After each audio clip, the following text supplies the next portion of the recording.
as we all know, South Africa is a society in transition, and I think FEDUSA,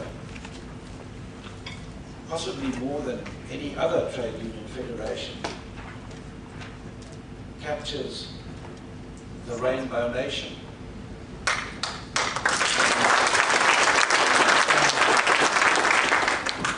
Because we have here, not quite, but quite close to a demographic profile of black and white in South Africa.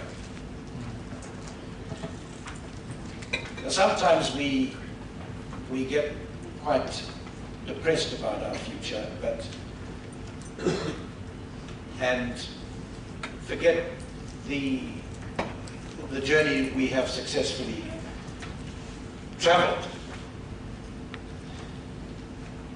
I remember when my son started high school, we decided to move from one side of Johannesburg to the other so he could attend a non-racial Catholic school. In the late 80s, they were the only schools that allowed black and white kids together. And my mother came to visit us, and she said to my son, have you made any friends at school?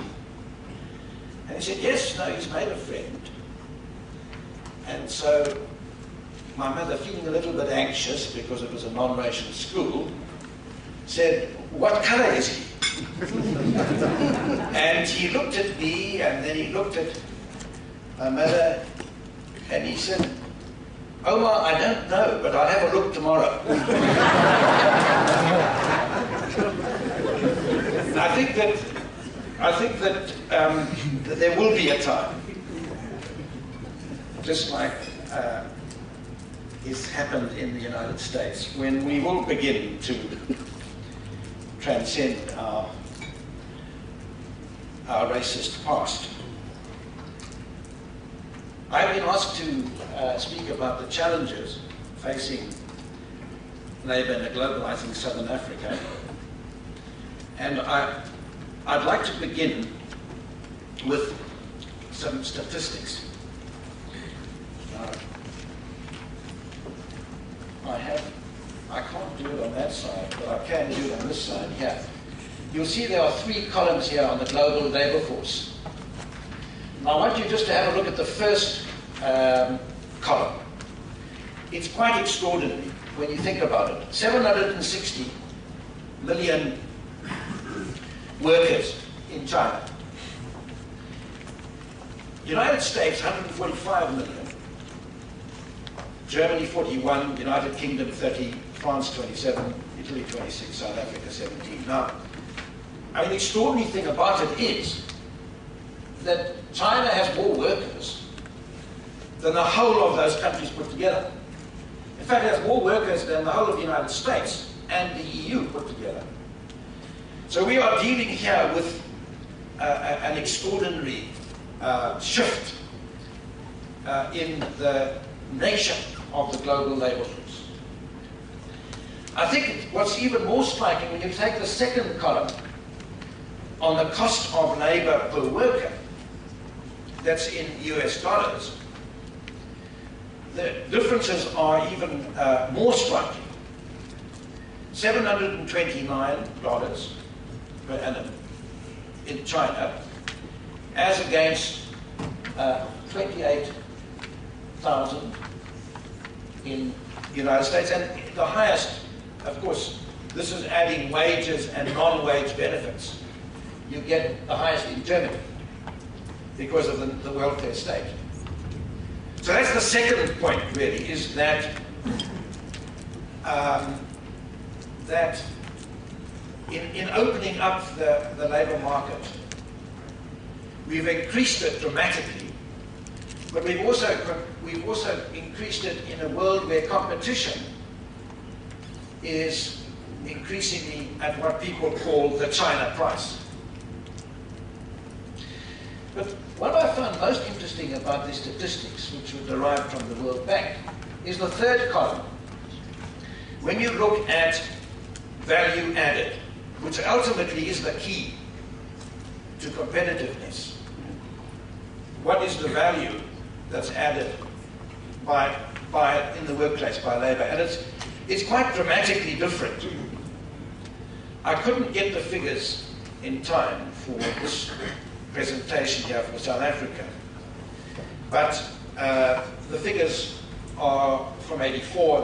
The other figures here are much more recently. So I've got a qualification here about that figure. However, I mean, I think if we look at our own country and put it in a global context, what you see then is a situation where South Africa is somewhere in between. Our labor costs are not as low as China, right? Considerably. But they're considerably lower than our major trading partners.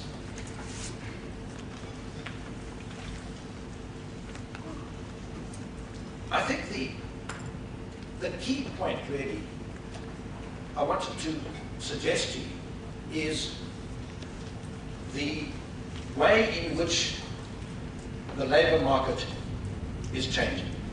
And I want to take an example, the production of shoes. Now, what does Nike do? Sorry? What does Nike do? They don't make shoes. Nike does not make shoes. Nike makes the concept of the shoe. And the concept is? Just do it. Just do it. Brilliant. I think we should give him a big hand, that gentleman. 10,000 Zimbabwe dollars.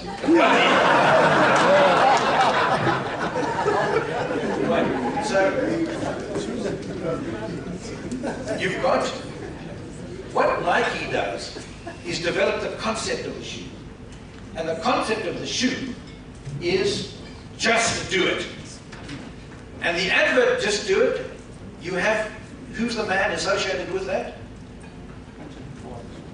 Who watches television? It's a famous American, no, not golfer.